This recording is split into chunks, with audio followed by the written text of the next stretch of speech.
So this is the current stage of my room. The carpet and walls are completely ripped off and destroyed. But there's a reason for that. You see, at the moment, my room is going through a complete transformation. From my gaming setup to even my bed. Which also means I don't have the space to play games and whatnot. So in today's video, what are we gonna do? We're gonna build a gaming set. Now, it's not gonna be the craziest setup you guys have seen, but it's gonna be a temporary setup for me to be able to play games right now until eventually this room is completed. This is where my gaming setup used to be, and obviously there's a lot of planning going into this. So that's why we're gonna have to find a temporary spot for me to play my video game. Okay guys, I've been looking everywhere. At the moment, I really can't find a spot that brings the best natural light other than my living room. So currently my idea is to take all of this and completely shift it to the side. That is where my monitor is, and this is where I'm gonna be building my new desk setup. So I'm gonna need some space. Okay, so looking at all this, it's probably gonna take a lot more time for me to complete this. So I'm gonna be splitting up this TikTok into different parts, and if you guys wanna stay in tune, just click a follow and you guys can see the whole step-by-step process. All right, let's not waste any more time. Let's get to building.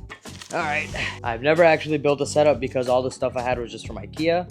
So this is gonna be interesting. Let's see how hard it is to build a sit and stand desk. So honestly, the process of building the sit and stand desk were not hard at all, but the instructions were just horrible. I would say it took only about 30 minutes to build up the frame, so it wasn't that bad. Okay, so as it sits, the desk is actually done. It wasn't hard at all. Again, the instructions were just garbage. I think what we have to do before we kind of put the countertop on is loosen up these bottom screws, and then that's gonna allow us to actually extend it. All right, we got it measured to the correct length. Now it's just time to drill in.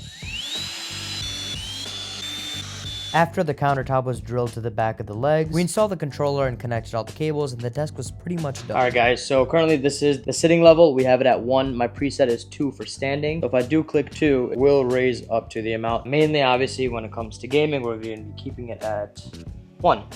It's perfect. So day 1 was a success. Like the video for part 2.